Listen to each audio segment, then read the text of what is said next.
खुशामदीद दोस्तों। उम्मीद है आप सब लोग खैर खैरियत से होंगे। आज हम सिल्वर की वीकेंड के ऊपर जिस तरह से वीडियो बनाया करते हैं, तो एक शॉर्ट वीडियो बनाते हैं। लास्ट वीडियो में मैंने डिटेल में बता दिया था कि ये हायर लेवल की एक वेव 4 है जो यहाँ तक आ सकती थी 39 तक, लेकिन उसकी मिनिमम रेंज थी 46। और ये जो शार्प डिक्लाइन है, हो सकता है कि ये वेव 4 यहाँ पे फिनिश हो गई हो और हम वेव 5 में हो, जो लास्ट वेव होगी और उसके बाद एक अच्छी करेक्शन आएगी, डीप करेक्शन। लास्ट वीडियो में मैंने आपको ये भी बताया था कि ये अप साइड पे जाने के दो पॉसिबल वेव काउंट्स हैं। पहला वेव काउंट ये है कि हम इसको एज डायगोनल ले रहे हैं, जिसमें ये ग्रीन सर्कल वेव है ए, बी और ये सी। मैंने आपको उस टाइम प्राइस 56 के अराउंड थी और मैंने आपको कहा था कि ये 1:1 रेशो करती है। यानी ए बी सी में नॉर्मली सिचुएशन क्या होती है, length of wave A is equal to length of wave C. तो ये ए बी सी करके हमारा वेव 1 होगी। एक कैटेगरी ये थी हमारी।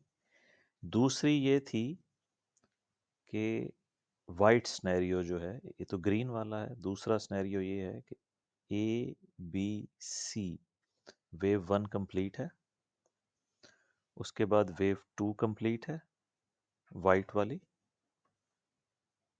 और अब हम इस वाइट वाली वेव 3 में हैं, जिसके लिए wave A in green, wave be in green और वेव सी इन ग्रीन।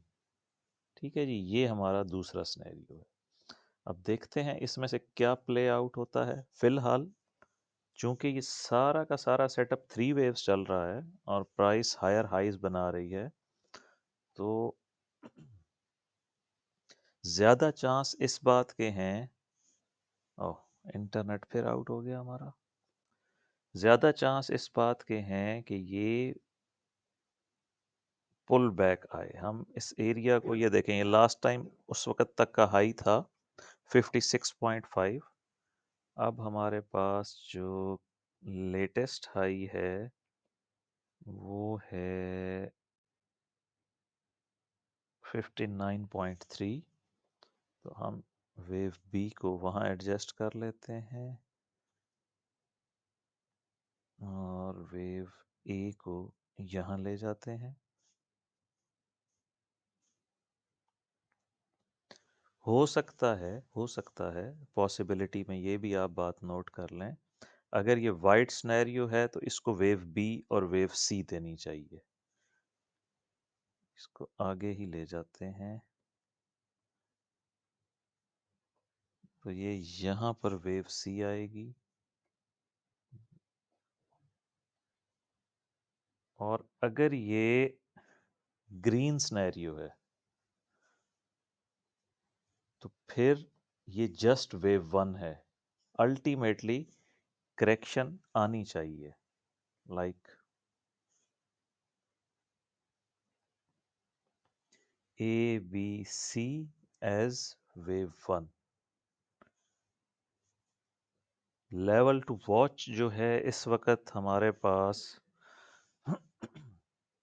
58, जो 1:1 रेशो है। इसको मैं फिर से देख लूँ एक दफ़ा।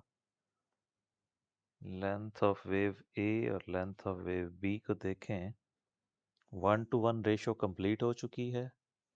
इन केस के ये यहीं से ऊपर चला जाता है वेव सी के अंदर, तो नेक्स्ट जो पिवट है वो हमारे पास 62.1 का है या 64.7 का है।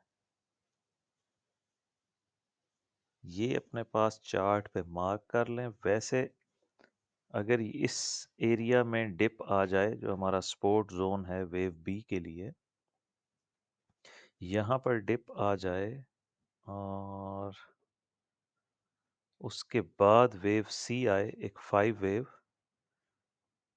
तो बात ज़्यादा खूबसूरत हो जाएगी। देखते हैं कि कौन सा पैटर्न हमारे पास बैठता है। अभी मंडे को मार्केट ओपन होगी तो मेरे हिसाब से थोड़ा सा ऊपर जाके या यहीं से इसको वापस इस एरिया में डिप करना चाहिए। सपोर्ट 53 से लेके 50 तक सपोर्ट रहेगी और यही एरिया होगा बाइंग के लिए। मैं तो चूंकि सिल्वर को ट्रेड नहीं कर रहा हूँ इसलिए यहाँ तो मैं आपको अपनी ट्रेड्स नहीं बता सकता। गोल्ड की ट्रेड्स मैंने आपको बता दी थी, मैंने कहाँ कहाँ ऑर्डर लगाए हुए हैं।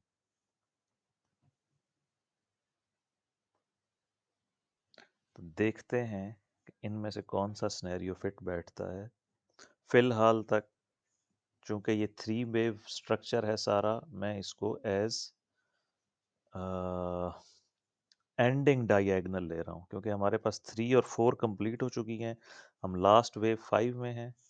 तो इसी के मुताबिक अपने चार्ट को अपडेट कर लें और ये बहुत खूबसूरत हो जाएगा कि अगर हमारे पास ये वेव बी आ जाए और फिर ये वेव सी आए जो इस वाइट वाले वेव 3 को कंप्लीट करे, तो हम उसके बाद वेव 4 और वेव 5 का टारगेट ले सकते हैं। मैं आपको फिर बाद में जब ये कंप्लीट हो जाएगा नेक्स्ट वीक में, मेरा ख्याल है ये किसी ना किसी तरफ तो जाएगी। बेहतर ये है कि डिप आ जाए और अगर यहाँ से ऊपर चली जाती है तो 62 और 64 हमारे नेक्स्ट पिवट हैं। उसके बाद फिर डिक्लाइन आना चाहिए। तो देख लेते हैं कौन सा इनमें से, इन दोनों में से कौन सा वेव काउंट प्ले आउट होता है।